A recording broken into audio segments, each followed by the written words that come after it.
الله أكبر الله أكبر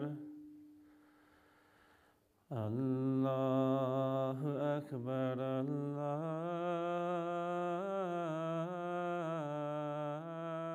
الله أكبر أشهد أن لا إله إلا الله أشهد أن لا إله إلا الله أشهد أن محمد رسول الله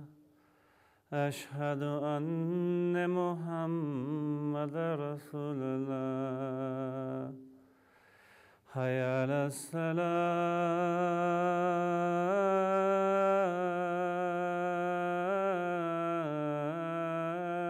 الصلاة حي على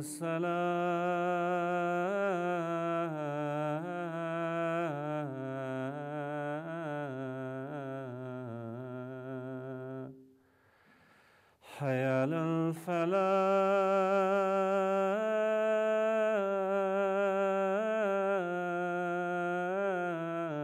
الفلاح حي على الفلاح